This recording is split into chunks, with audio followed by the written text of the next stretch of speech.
You, Congress, had the ability to tax removed. All right, what now? Yeah, no regulation can stand. And you might say to yourself, as I said to myself, because I had to pull up the FOPA language, because how often do you read FOPA, Richard? I mean, I sleep with it under my pillow. Do you? All right, it's just me. No.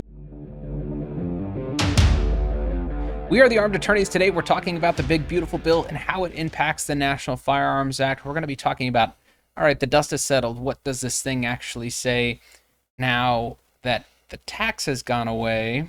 All right, and we'll talk about it. Is there really any basis for this infringement to stand? Well, maybe not. We got a brand new lawsuit. We're going to be talking about that as well. But before we begin, show your support for the Second Amendment by hitting that like button. And so, the House, Senate, the Congress passed a budget. That's one of the very few things that they're allowed to do. They don't pass individual bills anymore. So all these things got crammed into it. It was signed into law by President Donald John America on July the 4th. And it had some interesting provisions. It did. It was like whiplash back and forth about whether or not we were going to get the good stuff in there. Was it going to be Hearing Protection Act? Was it going to be relief on short barrel firearms? Was it going to be both? Was it going to be neither? And here we are. Here we are. Also, I've learned my lesson on making any kind of predictions. What was your prediction? Let's refresh our memories. Well, my first prediction was no, nothing of the sort is ever going to happen. And we're going to be screwed forever in all times. Yep. And then I was like, oh my God, I think it's happening. And then it wasn't happening.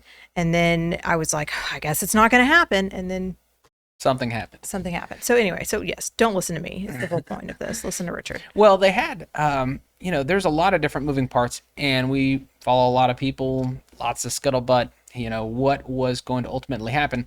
Here's the long and short of it. The tax, the $200 transfer tax, or the tax to, let's say you wanted to build one of these items for suppressors, short-barreled rifles, shotguns, and any other weapons, that tax has been reduced to $0. That's kind of the headline here. But the registration scheme, the applying for the tax stamp, I imagine this thing's going to say $0 on it now, as ridiculous as that is.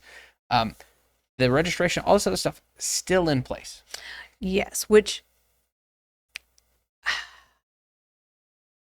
makes sense to me because you know that they just don't give it up that easy. No. The government, doesn't matter what government, they just don't give it up that easy. But, so still want to strangle you with regulations and with hoops, but not with the monies. And I don't know. You understand these things far better than I do. Do I? I don't know if perhaps that was something that was outside the scope of the bill itself, since the bill was a budget bill. Could it only deal in the tax and not touch upon that aspect of it? I don't know. I don't understand these things very well because other than our work in Texas, I really hate legislative efforts on the federal level. So I just don't. Well, I'll leave that to you. Well, it came down to the bird rule. Sometimes you hear getting a bird bath. These things have to be somewhat germane to the purpose of the bill, the budget here. And so, the arguments on one side were, hey, this is dismantling more than just, a tax scheme. That argument seemed to prevail when going through this process. And so for that reason, guess what? We didn't get what we wanted, an entire removal of suppressors, short-barreled rifles and shotguns and AOWs from the NFA completely. Obviously, that's what we want. But I'll say, I'm not going to get too mad. I mean, obviously, we want this thing fixed. But this is a step in the right direction because it sets us up for something very, very good. Because in the past, the National Firearms Act has been justified as a legitimate exercise of the Congress's power. Yes. And this is very close to, we only have like game changer, fire in the thumbnail, like news, once every several decades in gun law. It doesn't happen very often. Bruin, one of those moments. This is pretty darn close to it. And it still feels like baby steps to us because we just don't get, game changer moments just don't happen very often. So our baby steps are good, even if our baby steps are imperfect. And here's why. We got the baby step, which was actually a pretty darn big step, And now we've come in with a lawsuit from GOA and a bunch of other plaintiffs to clean it up and make it even better.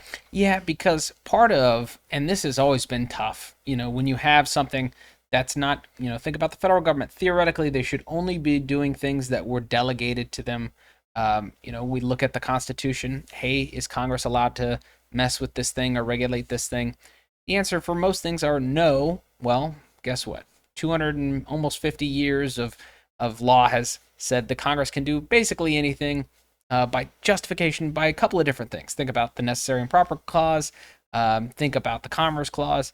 And one of those provisions where they can legitimately act is taxation. And so when you get the Congress doing something that, A, wasn't delegated to it, but they kind of sprinkle in one of these issues where maybe they were allowed to act, such as taxation, the courts had a really difficult time with it. And so we have a case, it's from 1937, I'm going to mispronounce it, Sonziski v. United States. There's far too many consonants in this case name. If you want to check it out, it's 300 U.S. 506, 1937.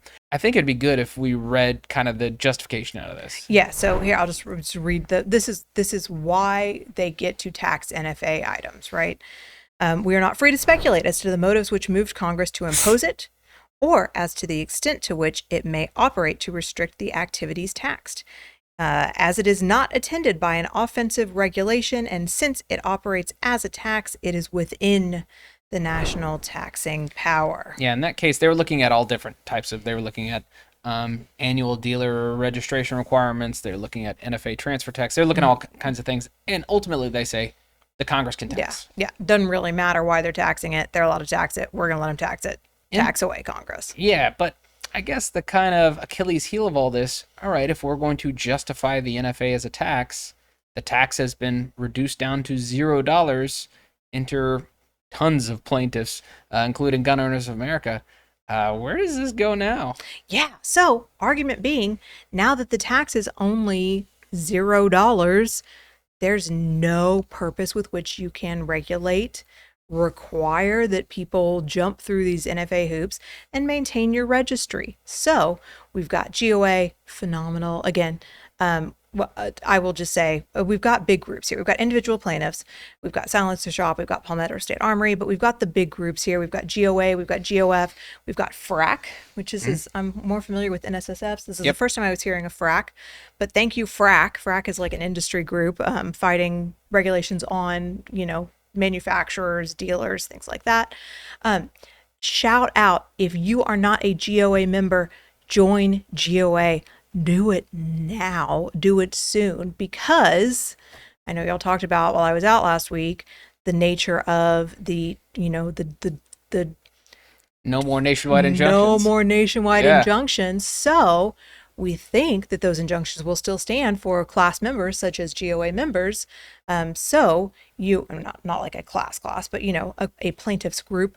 So if you would like an injunction to apply to you, if you want the best shot of that happening, should something like this be enjoined, you should go join GOA now. Plus they're a wonderful group, and look, they're fighting for your rights. Yeah.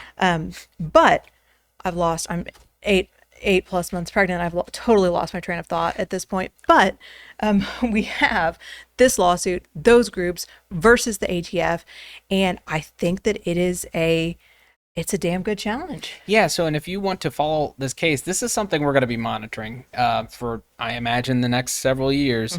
I'm calling it the Big Beautiful Lawsuit. So this is case number 625CV00056-H.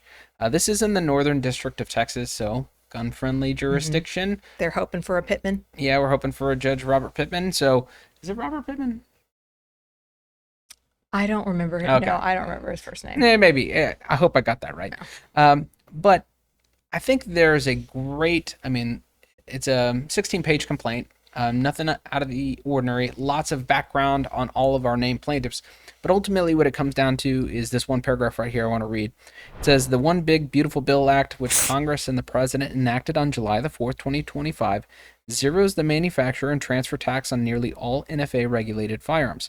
That means the constitutional foundation on which the NFA rested has dissolved. See United States v. Constantine. This is 296 U.S. 287 on page 295. That's a 1935 case.